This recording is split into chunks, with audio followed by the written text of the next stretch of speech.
As you breathe in, the odor comes over you. It's a spell of the mind telling you to run, and your stomach to wring itself empty. With your hands at your sides and your eyes squinting, you stand in it. It's a puzzle. What's hanging in front of you is a puzzle of decaying flesh, tattoos, and tendons. They do after 7 days, yes. We are deep in decomposition here. The man before you is naked, but for a pair of underpants and enameled boots. His skin is greenish, marbled with decaying veins, and blotched by lividity. A fading web of tattoos covers his chest and shoulders. The cargo belt used to fasten him to the branch above appears industrial in strength.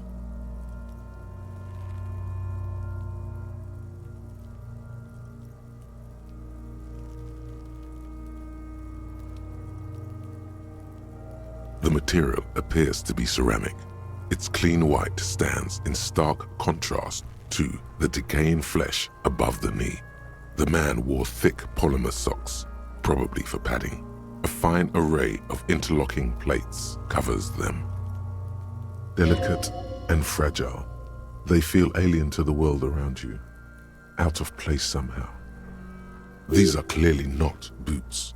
They're armor, possibly part of a larger set.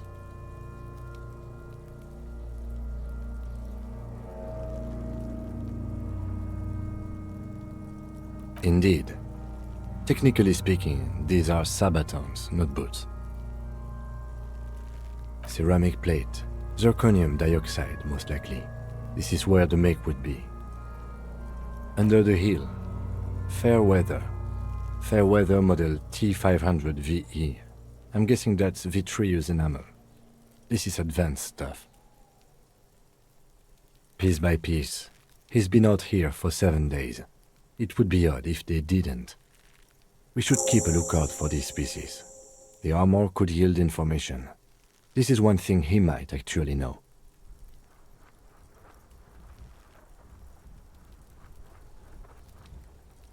The sabatons dangle off the man's decaying form, ageless and synthetic. It is. It's expensive.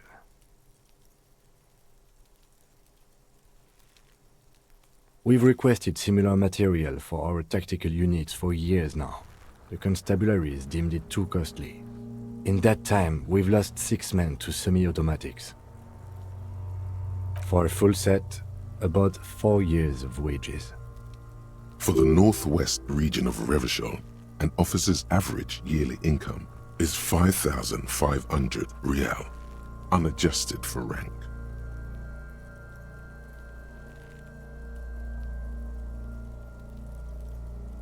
As a wage, it's regrettably small. But for a piece of hardware, yes, that's a lot. That's for us to find out. Mr. Gart implied he was security personnel for the harbor company. This confirms my own assumptions. Just something I scraped together from my station. An area report on Martinez. I'm sure you did the same. He's not actually sure of that. He's just being tactful. I agree. This equipment is way beyond what a guard can afford. A small bell-like sound fills the air, like tapping on the side of a porcelain cup. It's anything but. This material is a kinetic redistributor. It spreads kinetic energy horizontally, from plate to plate, dissipating it entirely. See? Faint, organic lines cover the plates where they separate into smaller ones. These plates then divide into smaller plates until there are hundreds of them altogether. Like whirls of floorboards, the design looks organic, influenced by highly resistant wood materials, like lignum vitae and ebony perhaps. If trees were made of porcelain, this is what their cross-sections would look like. The smooth, glossy surface fractures into ever more intricate interconnections, peaking on the right sabaton, where you notice. The whorls are in the shape of a letter and number combination, E50, 100, 1000.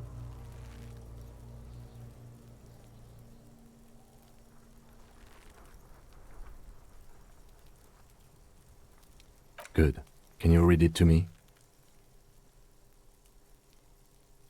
X5415 6745 678222. Let's lie.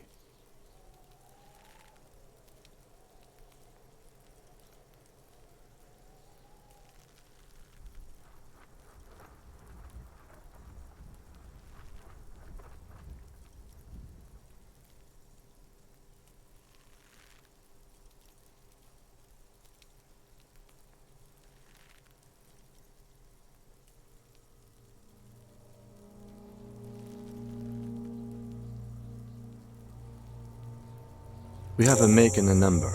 That's something. We can use the radio in my kinema when we're done. Either station can chase it for us.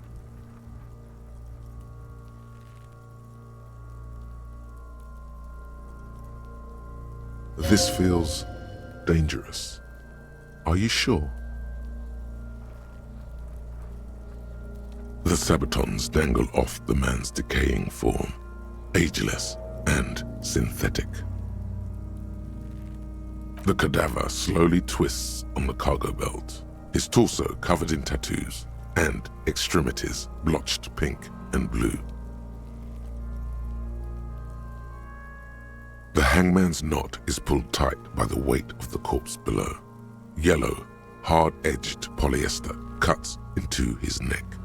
Above, a sliding buckle ties the belt to the branch. This is a steel-reinforced cargo lashing belt, big brother of the regular cargo belt. It's used for tying cargo under six-rotor airships. Airlifting. I thought it was used on lorries for strapping cargo to them.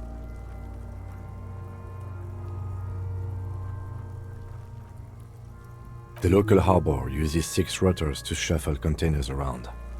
I get the sense they use whatever was on hand without paying much attention to not incriminating themselves.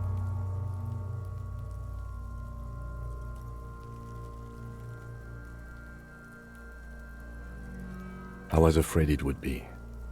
Thin steel wiring, parallel strands. This makes getting him down more problematic than I had assumed.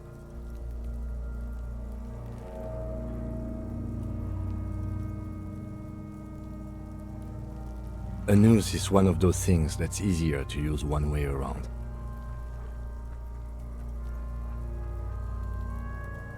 That ladder can't carry a grown man. I didn't see any splintering either, did you? I think they lassoed the branch, then pulled on the belt to close the buckle. Could be. The shape of the branch supports the theory.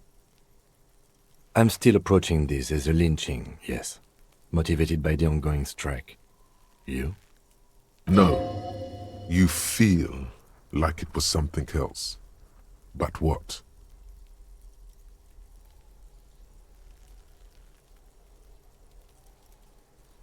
%70 of the cases I get are just filling in the blanks on the initial report. This belt worries me. The cadaver hangs from the cargo belt, limbs limp and torso covered in tattoos. An intricate web of blue lines stretches across the torso, from the right shoulder to the solar plexus.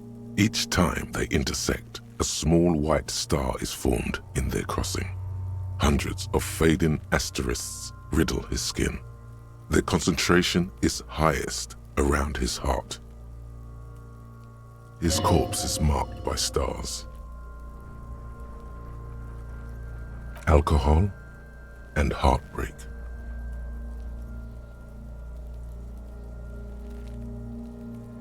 A map of the stars. I do see some similarity to astronomical charts. Great century Messinian, maybe. But this seems more particular. Customized somehow. as if someone left out most of the night sky, filtering it through personal choice. The principle of this filter remains unknown to you. The thought dissipates, and you feel as though you were only half right. So am I.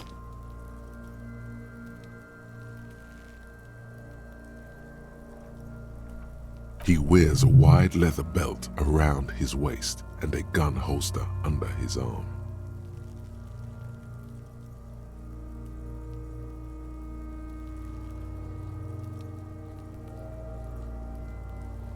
He takes a thin piece of milled aluminium from his coat pocket and pulls it open.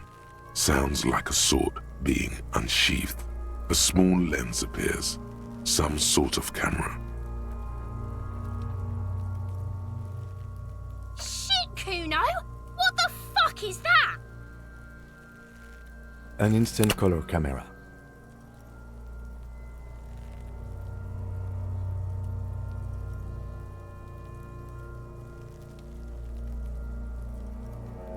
This is the first time he openly acknowledges the kid's existence. I have only 2 ampoules, so nobody move. I don't want to waste one.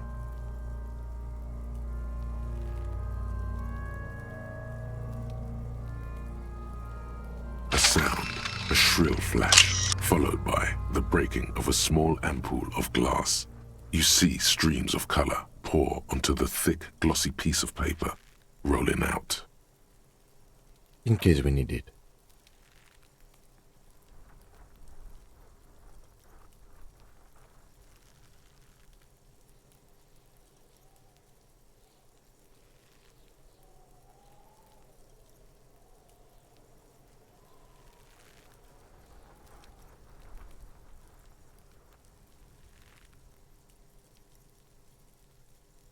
Yes, it is pretty cool, isn't it?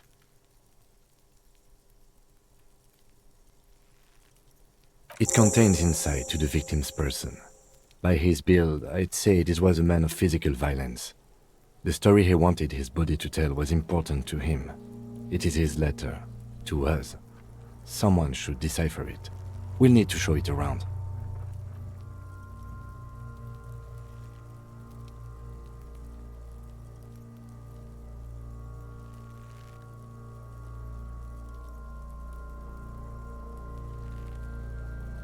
Here, a souvenir. Don't lose it. The glossy-eyed corpse looks by, his mouth mute and his skin as colorful as the chemical rainbow on the photo paper, teeming with opportunistic organisms. His eyes are milky white and blind to the world, protruding comically from their sockets. There is no one home. Just subaquatic terrors there. Dark brown hair grows on his head. His face is ready to explode from the organic processes inside.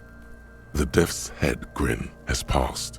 What remains is an unrecognizable mess.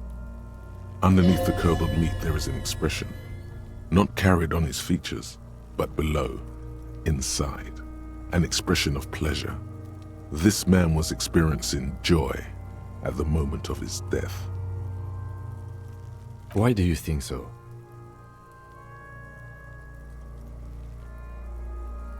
Okay. I am less skeptic about this hunch, he thinks, than I was of the supernatural premonitions that overtook you at the trash container. He then covers his nose again.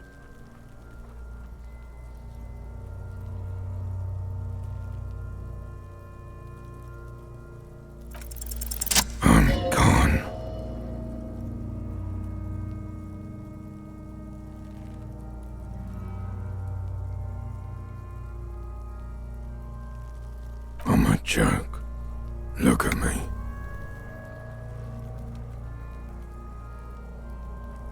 There is nothing funny about jokes either. A killer, a motherfucker, and a killer.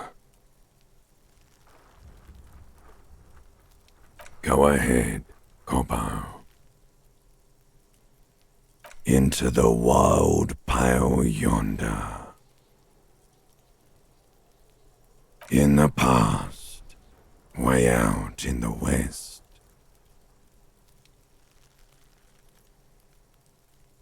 What do you mean? It's the power of your imagination. Yeah, man! Don't be crazy! Inanimate objects and dead people can't really talk to you! Your wild imagination is doing this. Ask some more of those questions you love so much. He loves those.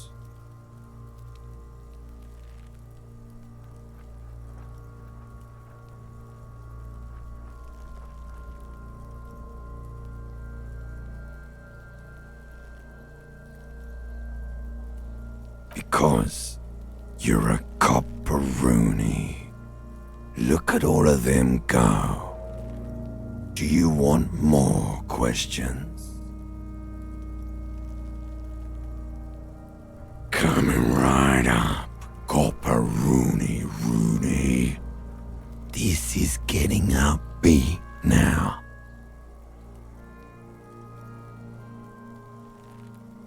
Fuck no. You're no Rooney. Between you and me, your name is probably Harry.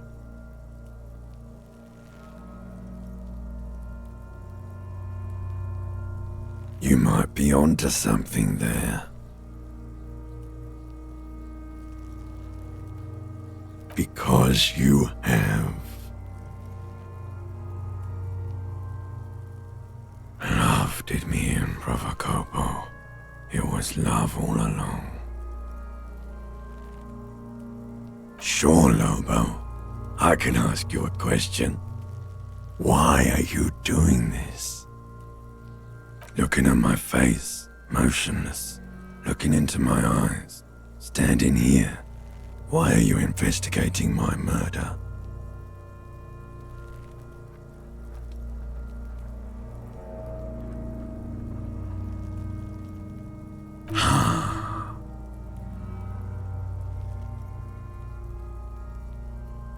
Something is on its way.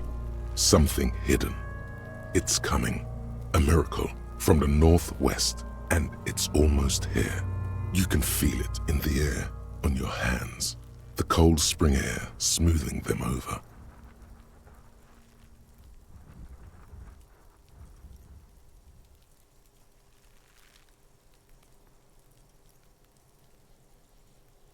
The blue heart. Oh, that's good shit. You'll love it. Just press down and fuck it open like you always do. Fuck it hard. Corpopo the clown.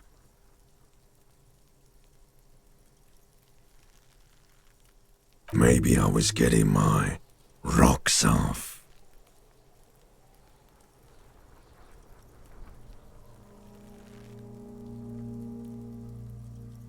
It's a mishmash, Copperbolo. You think I'm Messinian, don't you? For you, this is how people from Messina speak like. Well, I'm not from Messina, am I? My hair is too light a shade of brown. Trust your inner racist.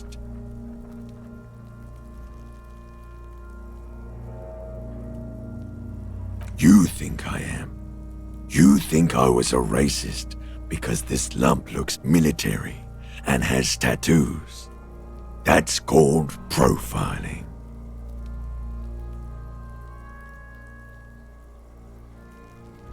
Do I look like an erotic auto-asphyxiation type to you?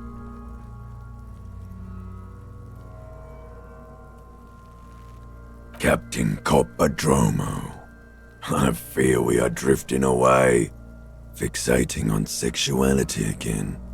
Let's go with a simpler question. He didn't choke himself. you know it. Come back later, Corpo. Amuse yourself with my frank manners and my memento mori features. If possible, also, see me in your dreams. As you narrow your eyes, the monster before you blurs into a violent mess of green and pink. This is a trick. You've done it before. Pink is where the blood settled in the first hours post-mortem. You can use it to see if the corpse has been tampered with. Does his position at the time of death match the discoloration? Only the lower extremities are pink with a dash of blue.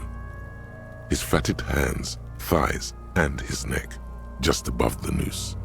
The rest of the corpse appears dark green in the cold spring air.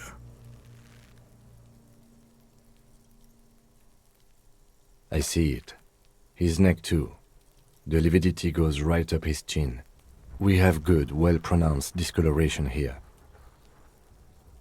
The monster comes back into focus, an explosion of color, coursing with dark marbled veins. His stomach appears pregnant with something.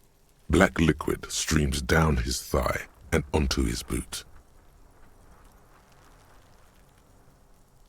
So, what do you think?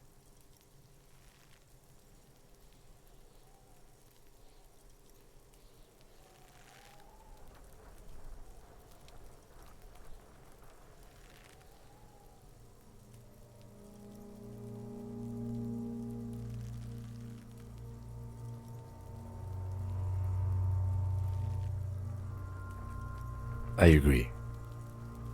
There are crow's feet in his eyes. He's laughing silently. His personality is no longer a part of the world. Totally dead.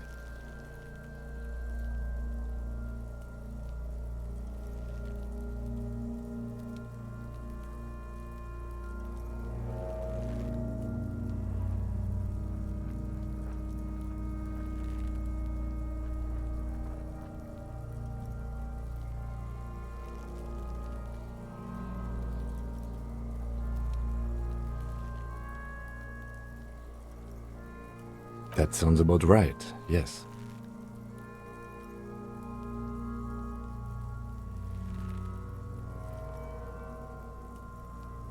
Agreed, especially on the neck.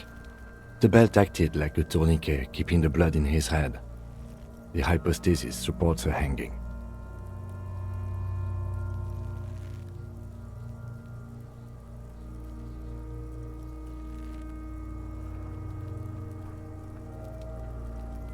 There's always a chance. We should check for ligament marks on his neck to see if they're in tune with the belt. We'll have to get him down first.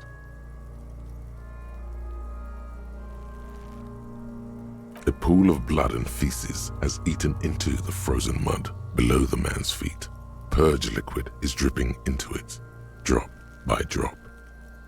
The victim appears to have contained no more than half a kilogram of digestion at the time of death.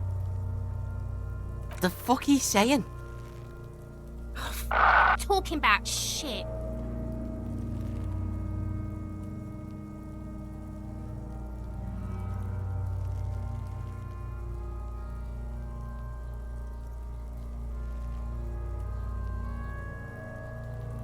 Did we? I don't feel lucky. I do. Most of them are post-mortem. Maybe even all of them. The delinquents have made our jobs harder with their little sport. Stop talking in riddles, coin slot. It means you fucked him up good, Kuno. Fucked him up brutal like. But there is no breath to catch. Only the cadaver filling the air and your nostrils. He slowly rotates before you, decomposing. Are you sure we finished the preliminary examination of the cadaver? We might miss some of these things once he's done. The cadaver slowly twists on the cargo belt, his torso covered in tattoos and extremities blotched pink and blue. Of course, you have questions, don't you? The power of your imagination is at your service. Come back later, Corpo. Amuse yourself with my frank manners and my memento mori features. If possible, also, see me in your dreams.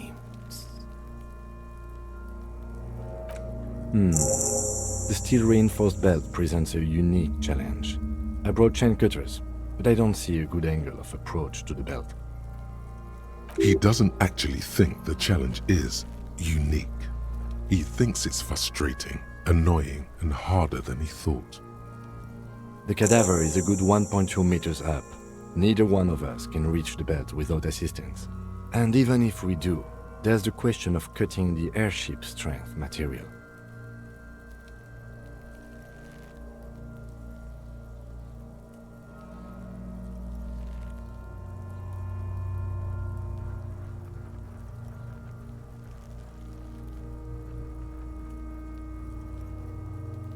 Someone else? You mean like the police?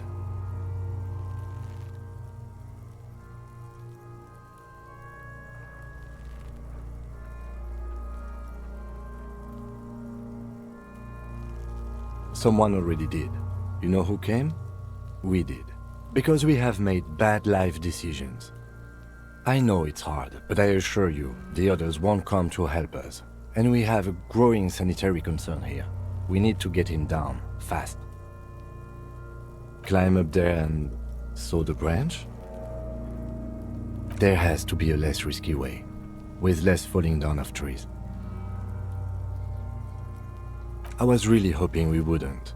The Union appeared to be suspect in this case. It seems like a dangerous route to go down. I would really prefer if there was another way. These people might have an agenda. But what other options?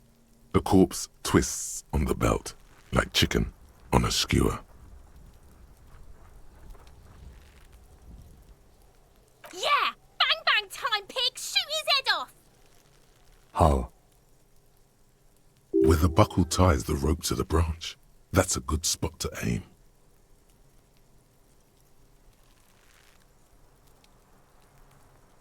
Where? Ah, yes, I see. If the shot hits that, there might be a chance to release the belt. Yeah, now we're talking. Entertain a Kuno with some shit. They'll miss! The pigs will miss Kuno! The lieutenant is undecided. On one hand, he wants to shoot some gun. On the other, it's an awfully stupid idea.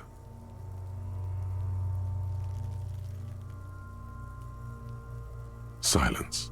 With his elbow sharp, the lieutenant unzips his jacket and produces a lightweight firearm. He drops a paper cartridge in the barrel, separates the scouring stick, and gives the cartridge 5 tucks.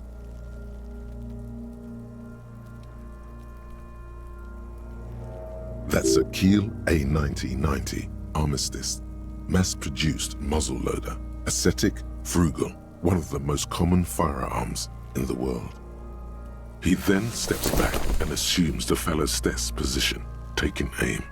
The corner of his eye twitches. His finger is on the trigger. He's gonna fucking miss! The kid's voice is drowned in a shrill blast that echoes off the walls of the surrounding tenements. A cloud of smoke slowly parts in the air as the lieutenant steps back and says to himself, God damn it. he feels bad about his eyes mostly, just having bad eyesight, probably from a young age. Whatever you do, do not console him. Fucking idiot! Mookabat asshole! Kuno could have hit it easy, but then Kuno's not fucking handicapped, is he?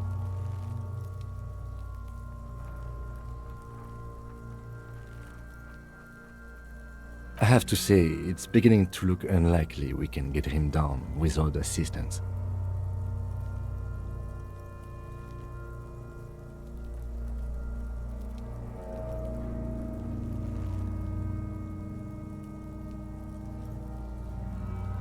Someone else? You mean like someone like a paid garbage man? Or a cleaning crew? I have bad news for you. That is a detective. I know it's hard, but I assure you, the others won't come to help us. And we have a growing sanitary concern here. We need to get him down, fast.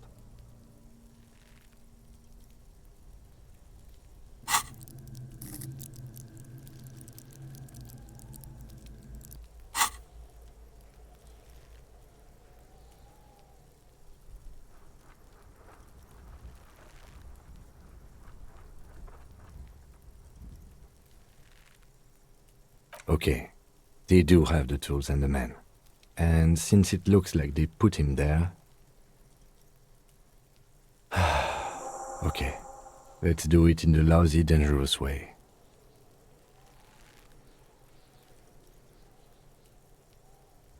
From the gates, by negotiating or fighting. Or we can try the secret route we found, where your cloak is. It looked doable. To the gates. Let's negotiate.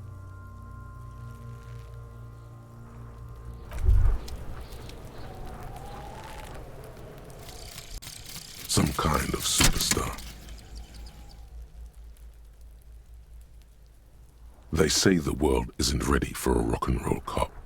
No one wants their state monopoly on violence to be mixed with celebrity worship. They claim to know it would be dangerous for detectives to rise to the ranks of demigods and have sexual encounters with barely legal cover girls.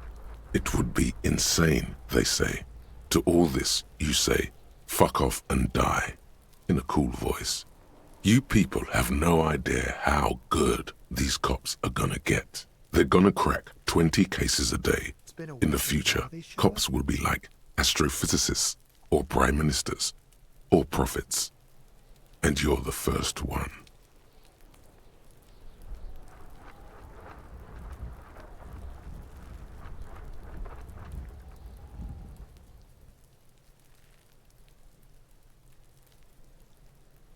I can't get involved in this.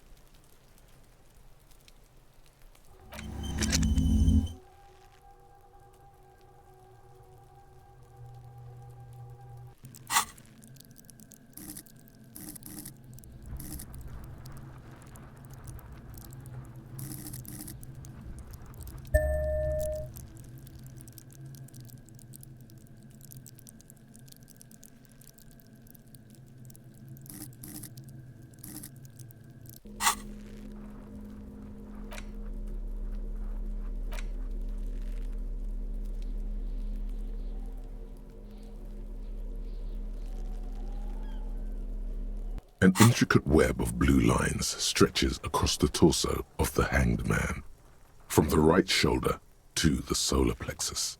Each time the lines intersect, a small white star is formed in their crossing. Hundreds of fading asterisks riddle his skin. Their concentration is highest around his heart. It still kind of looks like a map of the stars in the night sky, but something's not right. Gone. For you to discover. You've gotten as far as you will without assistance. Someone close to the victim might know. Someone who knows about history could tell you.